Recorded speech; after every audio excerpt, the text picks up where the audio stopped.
Hello, James Gillum here, student at SDI. We're talking about class week 1 of FTH 212 51914, striker fire pistols. Today's the 23rd of March, and today's assignment objectives are going to be starting with part 1. We're going to be identifying the firearm we're going to be focusing on for this assignment. This is going to be a Palmetto State dagger, chambered 9mm. It's the compact version. This is going to be a pretty much a basic issue, nothing special, a firearm. But first thing first. Here's the firearm itself. And along with that, we have our schematic and our basic tools, which I'll get into in a minute. First, we have to make sure the firearm is clear. Those are snap caps, not live ammunition. As you can see, the magazine is now removed. There is nothing in the chamber. We'll use our little light here to shine that in there since it's kind of dark. But you can see the chamber is empty, and there is no magazine in the magazine well or ammunition. So let's now talk about the schematic, which we have here. This is the schematic based off of the exploded view from Palmetto State's owner's manual, which I'm using for citation purposes. Just says Palmetto State Armory, so that's going to be who the manufacturer is of this firearm, as well as the manufacturer of the publication. Okay, so part 2, we're going to talk about tools. We're going to be using our block. This actually has a channel liner tool itself that comes with it, so we'll use that. Front sight alignment tool designed for a Glock, which is going to be similar. We are going to be using our snap cap. These are our 9mm ones. These are 38 special from another class.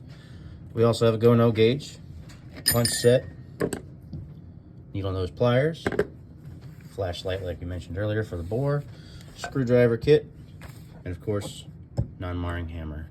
Schematic is also a tool. Speaking of measurements, which is the second part of part 2, the go-no gauge is actually going to be a good way to do measurements. It's going to give you the standard as far as what is possible, so that's one measurement. And the part of the go-no gauge, that's actually going to be measuring the importance of the headspace and timing.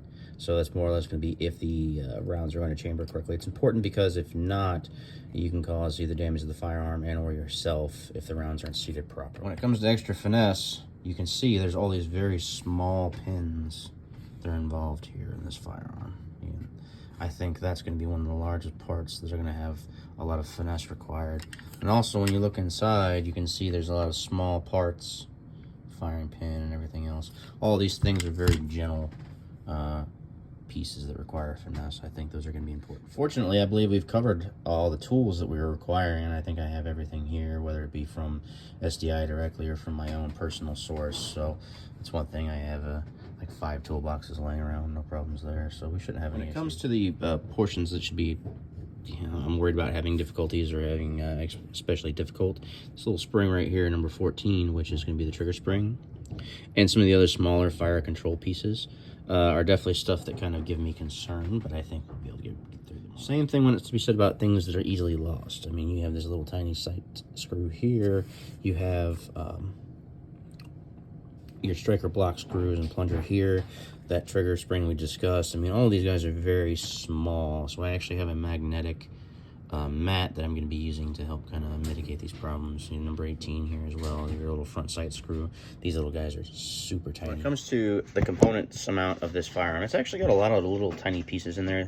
Mostly the big pieces, though, take up the bulk of it, but that small, like 10-20%, the little guys, they're very small and very difficult. So that's why I took the means of actually ordering, like I said, a little magnetic mat to help kind of keep these guys in place. I also use small Ziploc bags for any small parts. I keep them based off of their type, so that should help with that too. Other than that, I mean, for a gunsmith, it's your responsibility to maintain accountability of all these parts because you have to put them back in the gun. And not to mention, it's kind of embarrassing to tell the customer you have to buy more parts that you lost. So probably not a bad idea to keep accountability. Touching back on other measurements that could be taken too, I mean, we did have a trigger measurement that we can measure and check depending on the upgrades and tools we have. We've got that tool as well from our previous class. So that's something that could be added in there as well. There's a lot of little things you can do with these firearms, especially this Palmetto dagger.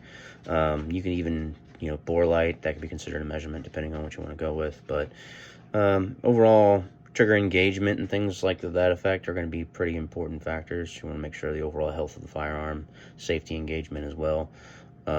These are all factors to keep an eye on. So, but yeah, let's get started.